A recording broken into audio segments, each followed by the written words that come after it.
연습 문제 3번을 풀어보도록 하겠습니다.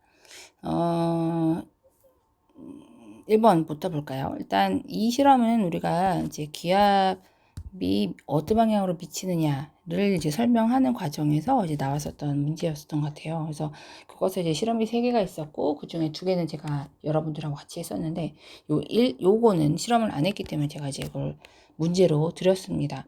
그래서 어떤 물이 든 알루미늄 캔을 가열을 했고요. 가열한 상태에서 입구를 단단히 막고 재빨리 찬물이 담긴 비커에 넣었대요.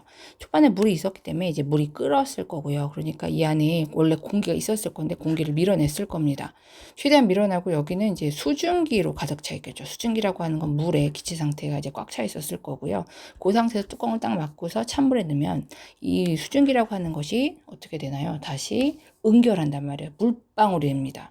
물이 돼서 전부 다 도로 이 안으로 이제 떨어지게 되면 여기는 공기가 없는 거나 마찬가지. 그러니까 진공의 유사한 상태를 만들어 준다는 거죠.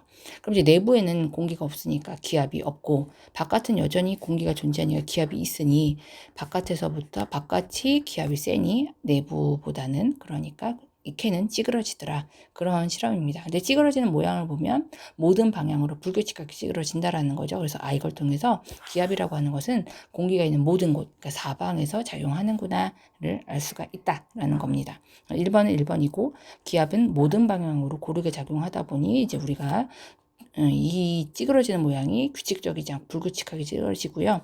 나에서 알루미늄 캔의 내부는 수증기가 물로 액화되면서 압력이 낮아지죠. 그죠? 그리고 그러다 보니 내부 압력이 외부 압력보다 작아서, 그죠? 그러니까 찌그러지더라. 그래서 정답이 5번이 되겠네요. 이것은 이제 토리첼리가 그 기압이라고 하는 것을 한번 측정해 본 실험입니다. 초반에는 여기까지 전부 다 수은을 꽉 채웠고요. 수은은 중력에 의해서 어쨌든 콸콸콸 내려가서 이 면을 높여줘야 됩니다. 수은면을 이제 높여줘야 하는데, 이게 어느 순간 콸콸 내려오다가 멈췄단 말이에요. 그 얘기는 뭐예요?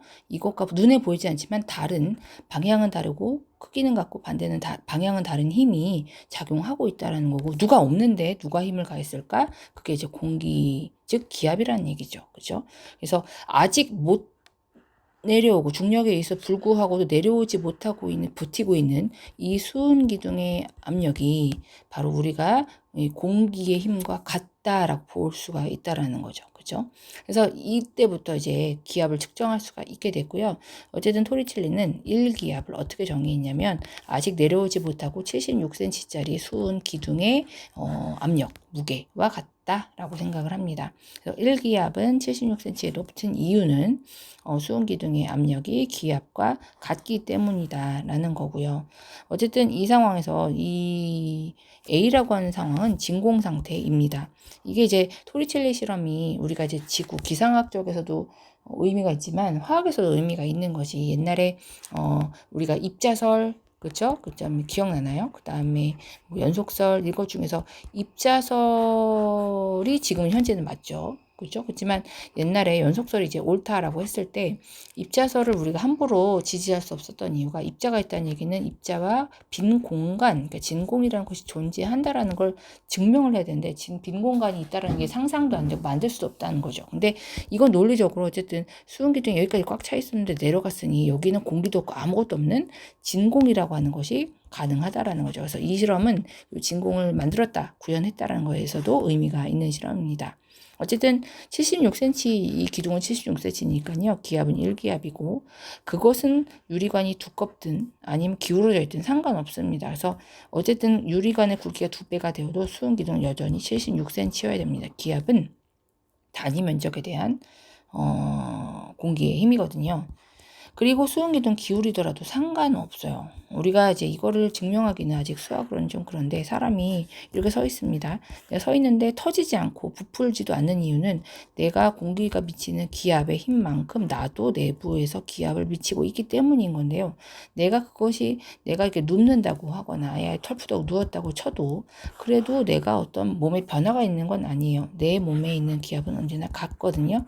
그래서 수은 기둥 기울이든 구속기압 어떻게 하든 그것은 상관이 없더라. 그래서 1기압인 지역에서는 모조리 76cm입니다. 그죠? 그래서 지구 어디서나 같진 않죠. 지구에서도 기압이 높은 곳, 낮은 곳, 고기압, 저기압 다 있기 때문에 수온 기준의 높이는 조금씩 다르겠죠. 그래서 정답은 5번이 되겠네요. 옳지 않은 걸 두 개로 고르라고 하네요. 이것도 X라고, 이것도 X네요. 3번, 5번이 되겠습니다. 4번입니다. 다음 그림은 다른 장소에서 기압을 측정할 때 아까 그 얘기예요. 그죠? 76cm 요게 바로 1기압에 해당하는 경우입니다. 그것이 기울어져 있든 두껍든. 그죠? 그럼 이제 100cm라고 하는 것은 100cm만큼의 수은 기둥, 무거운 기둥을 공기가 받치는 힘과 이 값이 같다라는 얘기니까요. 여기는 기압이 강하다는 얘기입니다. 그래서 기압이 높은 곳은 가. 그죠? 가가 높고 그 다음에 나아가는 같습니다. 이렇게 보시면 되겠죠. 기압의 크기 가장 작은 것 1기압은 76짜리 수은의 기둥의 크기와 같다. 수근의 기둥의 압력과 같다. 수은보다 가벼운 물로 이 실험을 하면 10m입니다. 10m의 물에 해당하는 값과 같다. 그래서 이거 세 개는 다 같은 값이고요. 근데 이것을 이제 헥토파스칼이라는 단위를 하면 1기압은 1013 헥토파스칼이라는 거죠. 얘는 작네요. 얘가 제일 작네요. 얘는요. 780mm는 78cm인데 76cm보다 지금 높으니까요. 얘가 1기압보다 크다. 그죠? 얘는 1기압보다 작다. 얘는 1기압보다 크다. 그러면 제일 크기가 작은 것은 2번이 되겠네요. 6번입니다. 지표면에서부터 높이에 올라가면 올라갈수록 공기는 희박해지니까 기압도 떨어집니다. 교과서에 나와 있죠? 자, 7번입니다. 바람의 발생 원인을 알아보기 위한 실험이에요. 그래서 지금 따뜻한 물, 얼음물 넣고 한 5분 정도 시간을 지낸 다음에 이 칸막이를 열어주고 이 안에 이제 향을 피웁니다. 이 안에서 따뜻한 물이 있는 곳은 공기가 위로 상승하면서 없을 것이고 얼음물 공기는 차가우니까 밀도가 커서 아래로 내려올 거예요. 그러면 이 비슷한 위치에서 볼 때 여기는 공기가 많고 그죠? 여기는 공기가 적고 기압의 힘으로 치면 여기는 고기압이고 여기는 저기압이 되는 거예요. 그러면 바람은 어떻게 불 거냐면 이렇게 불겠죠. 그래서 향의 연기가 이렇게 따뜻한 물 쪽으로 기울여지는 걸 볼 거고요. 이게 이제 바람의 원리라는 거죠. 바람은 지표가 붉은 동안 가열됐을 때 기압의 차이가 생기면서 고기압에서 저기압으로 부는 것을 바람이라고 하고요. 바람의 이름은 어떻게 짓냐면 바람이 어디서 태어났느냐랑 관련이죠. 바람이 어디서 태어났냐면 얼음물 쪽에서 만들어졌으니까요. 이 바람은 얼음물풍이 되는 거죠. 만약에 여기를 이제 서쪽이라고 하고 여기 동쪽이라고 한다면 이 바람은 동풍이 될 겁니다. 그래서 바람의 이름은 어디서 만들어졌냐가 중요하다. 풍속, 바람의 세기는 누가 빠르냐라고 하면 이 온도차가 크면 클수록 기압차가 클 거이기 때문에요. 그래서 이제 그런 경우에는 기온 차이를 보셔야 된다는 거죠. 어쨌든 향연기의 이동 방향은 나에서 가로 가고요. 기압은 그러니까 나가 높다라는 얘기죠. 그렇죠? 고기압입니다. 가에서 공기 밀도는 따뜻하니까요. 밀도 작아져서 상승하고요. 나에서는 하강합니다. 차가워서. 그렇지만 어쨌든 이 기압 차이가 클수록 향연기는 빠르게 이동을 합니다. 라는 거죠. 그래서 기억하고 작을수록 그래서 기억만 정답이네요. 그죠? 자, 그것을 이제 단순하게 이제 표현해줬는데 9번. 근데서도 보면 여기는 상승하는 곳이니까 온도가 높구나. 그죠? 기온이 높은 곳. 여기는 기온이 낮은 곳. 여기가 바로 고기압. 그죠? 공기가 많으니까 이렇게 바람 가겠네요. 그죠? 얘는 저기압. 이렇게 되겠습니다. 자, A 지역은 지표면이 냉각되는 곳이 아니고 냉각되는 곳이죠. 그죠? 하강기류가 생기네요. B 지역은 공기가 주변보다 가벼워서 상승하는 곳이고 A 지역은 기압이 높고 그죠? 바람은 A에서 B로 불고 그죠? 지표면이 상대적으로 가열되거나 냉각되면 이렇게 지표면에 기온차가 생기면 기압차가 발생을 하더라. 여기서 3번이 되겠습니다. 자, 10번이에요. 기압과 바람에 대한 설명을 옳은 것은 모두 고르세요. 바람은 기압차로 발생합니다. 그죠? 풍향은 바람이 불어오는 방향입니다. 그죠? 지표면이 냉각되면 고기압이 됩니다. 그죠? 두 기압의 기압 차이가 갈수록 바람은 세게 붑니다. 그래서 정답은 기억하고 리을이 되겠습니다. 11번 해안에서 부는 바람의 모습을 나타낸 것입니다. 이 바람은 어디에서 부나요? 육풍이네요. 그죠? 육지에서 부는 육풍이고요. 이 육풍은 언제 일어나요? 바다가 상승하는 바다가 따뜻하고 그죠? 오히려 지금 육지가 차가워서 공기가 이제 하강하는, 그죠? 그래서 여기 고기압이 생성되는, 그게 언제냐라고 한다면, 육지가 차가워지려면 해가 없을 때, 바다는 비열이 커서 해가 없다고 해서 온도가 그렇게 쉽게 떨어지지 않는데, 육지는 비열이 작아서 온도가 금방금방 변합니다. 그게 이제 밤인 거죠. 그래서 밤에 부는 육풍의 모습입니다. 그죠? A, B의 기압 차이를 보면 A가 기압이 높고요. 그죠? A가 기온이 낮아요. 그죠? 그래서 정답이 기억하고 니은이 되겠습니다. 12번은 재밌는 것 같아요. 그래서 바람이 강할 것이다. 그럼 바람이 가장 강하려면 온도 차이가 가장 크면 되고요. 그게 이제 이쯤이죠. 그죠? 그게 이제 15시쯤이겠구나. 바람은 어디서 부나요? 온도가 낮은 데서 높은 데로 붑니다. 그러니까 바다에서 육지로 불 거고요. 바다에서 만들어지는 바람이니까 해풍이 되겠네요.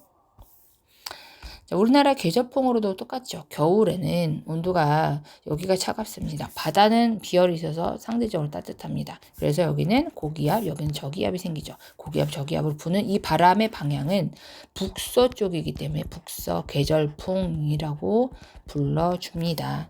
겨울철에 일어나는 바람이죠. 자, 기단에 대한 설명을 옳지 않는 것은 기단은 한 곳에 오래 머물러 지표에 영향을 받아 기온과 습도가 일정해진 큰 공기 덩어리고요. 날씨에 지대한 영향을 미칩니다. 어쨌든 이동을 해요. 이동하면 성질이 변합니다. 그죠?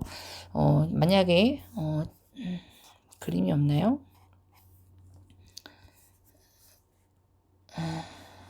바다가 있고 여기 육지요. 공기 덩어리가 여기 있을 때는 육지 위에 있으니까 건조한 기단이었는데 얘가 어쨌든 이동을 해서 바다 위로 가면 바닷물이 증발을 할 거니까요. 습해집니다. 그래서 기단은 이동을 하면 성질이 변하게 되고요.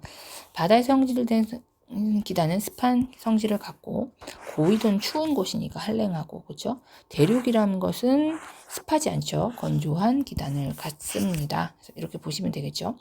자, 15번은 우리나라에 영향을 주는 기단입니다. A는 시베리아 기단, B는 오호츠크의 기단, C는 양쯔강 기단, D는 북태평양 기단이고요.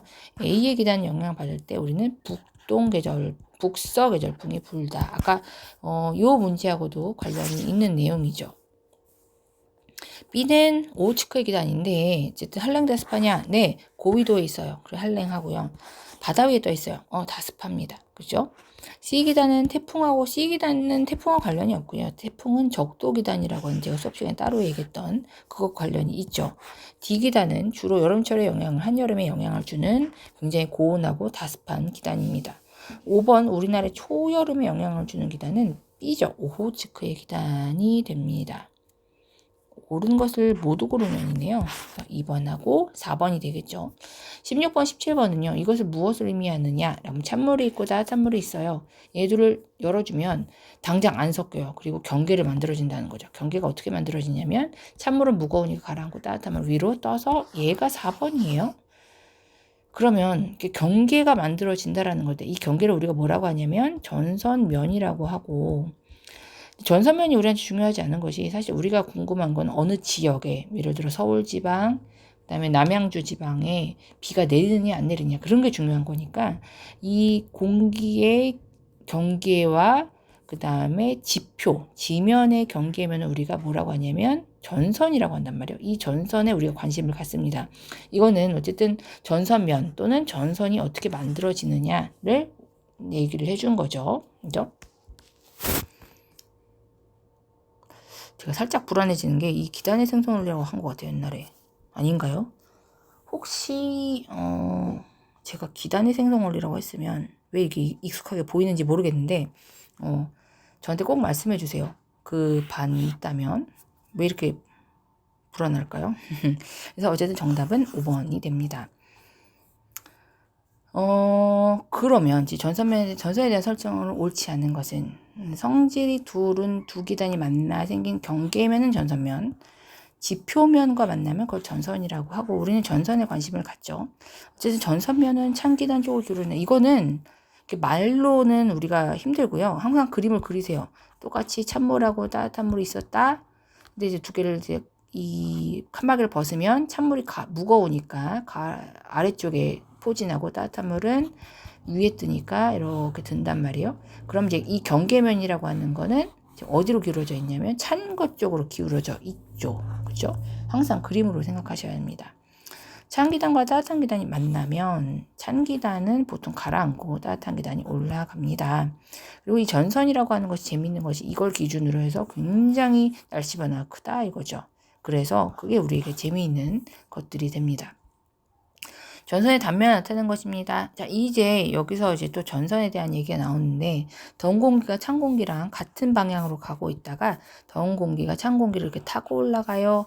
상승, 그러니까 구름이 만들어져요. 구름이 만들어지는데 구름의 형태가 굉장히 층운형으로 만들어지고, 그래서 만들어진 전선은 더운 공기가 밀고 가니까 주어가 온난, 그래서 온난 전선이란 게 만들어지고, 온난 전선의 앞부분에 굉장히 많은 지속적인 비가 내리는 지속적인 이슬비가 내리더라. 그죠?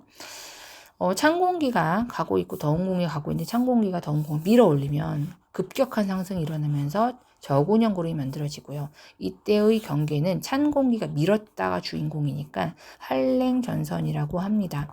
한랭전선이 나타날 때는 한랭전선의 앞부분에 굉장히 헤비하게 뭐라고 하죠? 소나기성 비가 내린다는 거죠. 구름이 크니까. 자, 그래서 가와 나를 비교하면 전선 이름은 온난전선, 한랭전선 맞고요. 전선면은 지금 보면 완만하고 얘는 굉장히 급합니다. 그죠? 기울기 보세요. 그죠? 그래서 맞고요. 어쨌든 이 전선이 통과를 하면 내가 여기 서 있었는데 지금은 찬 공기 있어서 추워요. 근데 이 전선이 나를 통과해버리면 더운 공기 속으로 들어가니까 올라가죠. 온도가 올라가고 그 다음에 얘는 내가 여기 있었어요. 근데 지금 현재는 더운 공기 속에 있었단 말이에요. 근데 이 전선이 나를 통과해버리면 찬 공기로 들어가니까 온도가 내려간다. 그죠? 구름은 맞고요. 비는 지속적인 비와 소나기성 비가 만들어집니다.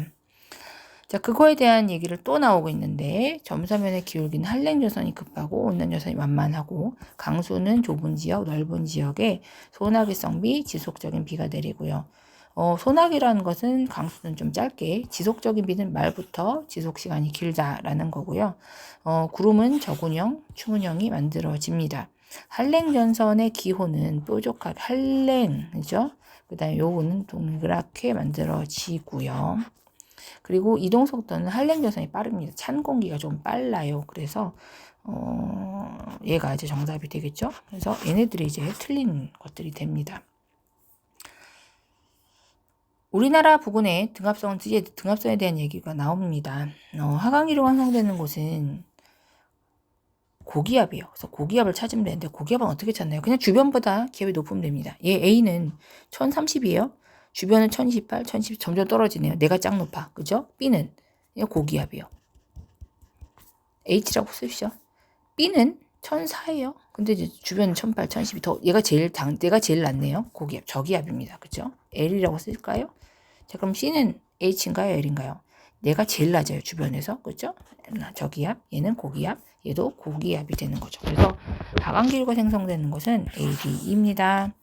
그리고 이제 C지역은 저기압이니까 저기압은 어떻게 불어요? 바람은 상승하는 저기압 구간.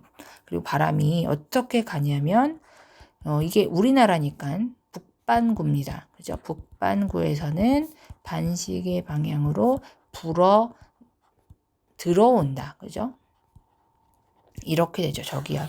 그래서 저기압의 상승기류 불어 들어오는 건 2번밖에 없어서 너무 문제가 쉬운데 반시계는 확인을 해봅시다. 그래서 이렇게 보면 이게 지금 무슨 방향으로 가고 있나요? 이게 지금 시계 반대 방향 맞죠? 그죠? 그래서 반시계구나. 얘는 지금 시계 방향으로 가고 있죠? 그죠? 얘는 틀렸네요. 정답은 2번이 되겠습니다.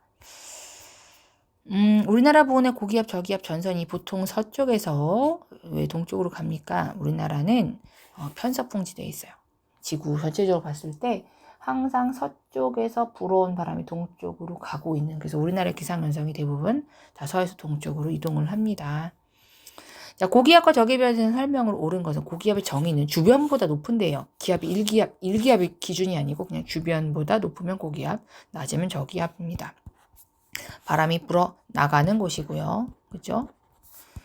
하강기류가 생성이 되는 곳이고 날씨는 굉장히 맑습니다. 하강기류가 생긴다는 얘기는 구름이 생길 수가 없고 온도가 따뜻하고 그죠? 북반구에서는 시계 방향으로 바람이 불어나간다 이거죠. 그래서 정답이 3번이 되겠습니다. 자, 일기도 A 지역은 어느 지역인가요? 주변 내가 제일 낮으니까 여기 저기압이네요. 저기압이면 바람이 불어 들어오고 반시계 방향으로 불어 들어옵니다. 불어 들어오는 것만 일단 해놓고 나머지는 일단 지우고 이건 고기압이니까요.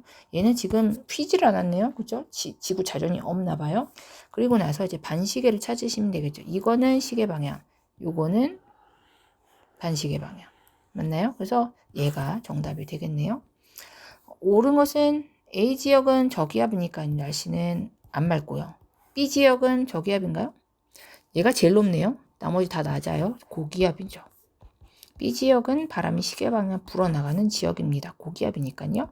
바람은 저기압이 아니고 고기압에서 저기압으로 가니까 B에서 A 쪽으로 가야만 할 것 같고요. C 지역의 경우에는 C는 저기압입니다. 그러니까 하강기류가 아니라 상승기류가 발생을 해야 되겠네요. 거의 다 끝났는데 여기를 왜 풀어주는 거죠? 어쨌든 17번은 시험에 안 나온다고 했고요. 여러분들이 정답은 3번입니다. 그죠? 그래서 이거 수업 시간에 했는데 이 형태가 요 모양을 좀 보시면 이게 이제 바람이 불어가는 방향을 표현하고 있어요. 이게 화살이라고 생각하면 이렇게 가고 있는 느낌이죠. 화살이 끝이 뭉툭한 화살이라고 생각하면 그래서 이렇게 가는 바람인데 바람은 항상 불어오는 쪽을 이름을 해주니까 이거 무슨 풍이냐면 북쪽과 동쪽, 북동풍이다. 요 안에 칠해놓으면 흐리다는 얘기고 이 C처럼 이렇게 밝게 해놓으면 맑다는 뜻입니다. 그래서 어쨌든 27번에 3번입니다. 28번도 여러분 볼까요? 고기압과 저기압을 사진으로 보면 고기압은 맑고 여기죠?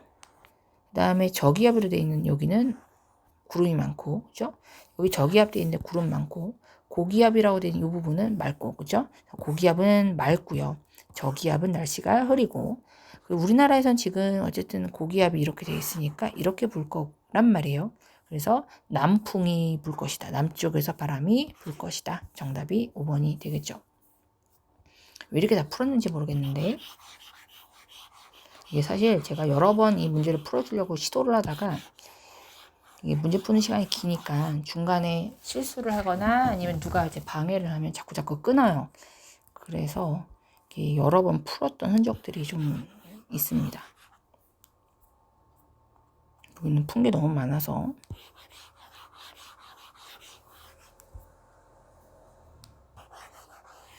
잠깐 지울까요?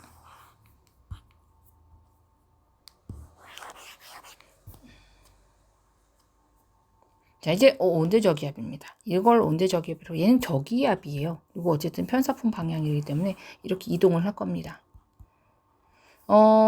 여기는 한랭전선이 있고요. 여기는 온난전선이 있으니까 한랭전선과 온난전선의 그 급변하는 변화를 우리가 활용할 수가 있죠.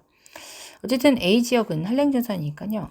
저군형이 생기고요. B 지역은 맑은 곳입니다. 따뜻하고 맑은 곳이에요. C 지역은 여기는 온난전선 앞부분이니까 지속적으로 비가 내린다.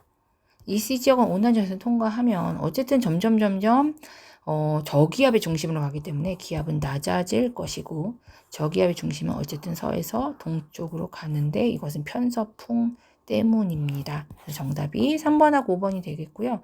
이거의 단면도를 그리면 여기 찬 공기가 있고 여기 따뜻한 공기가 있어서 밀어내는 그리고 여기도 찬 공기가 있어요. 어쨌든 북쪽엔 찬 공기, 아래쪽엔 따뜻한 공기가 있다라는 거니까 그래서 3번이 되겠죠. 그죠? 똑같은 문제죠. 온대저기압이 있고요. A 지역은 시계 반대 저기압이기 때문에 시계 반대 방향으로 바람이 불어 들어가는 곳이고 B 지역은 기온이 낮고 소나기 여기 찬 공기고요. 그리고 소나기 지역이고 C 지역은 맑고 따뜻합니다. D 지역은 이건 어떻게 보여요? 어쨌든 저기압이기 때문에 바람은 이렇게 붑니다. 시계 반대 방향 불어 들어간단 말이에요. 그래서 A, B 지역의 바람은 이거를 뭐라고 하나요? 북서풍. 그죠? 얘는요. 바람이 불어 들어가는데 남서풍. 이것은 바람이 이렇게 불어가니까 이것은 남동풍이에요. 그래서 D 지역은 남동풍이 불고 있고 온난전선이 통과하면 남서풍으로 바뀔 것이다. 그죠? 시간이 지나면 이건 장마전선에 관계없고요. 없어집니다. 폐색전선이 돼서 없어질 거예요. 봄과 가을에 이런 일들이 일어난다 이거죠. 32번 또 온대저기압인데 볼까요? A 지역은 한랭연산 뒤쪽 소나기성 비가 내리고 B는 맑고 C는 치문형 구름이 발달하고 B 지역은 한랭연산이 통과한 후에 그러면 이제 아까 바람이 처음에는 남서풍을 불다가 어떻게 가요? 북서풍으로 바뀔 것이다. C 지역은 온난전선 통과하면 이란으로 들어가니까 따뜻해집니다. 그래서 정답이 4번이 되겠네요. 33번은 시험에 안 나오지만 제가 수업 시간 설명을 드렸습니다. 그죠?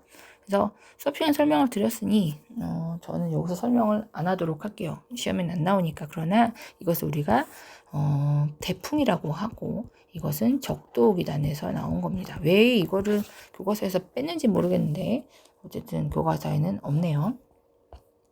34번. 이게 우리가 알고 있는 장마전선이고요.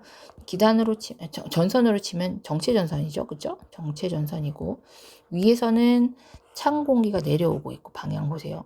그 다음에 아래에서는 따뜻한 공기가 올라가고 있고, 이런 상황이 초여름인 거예요.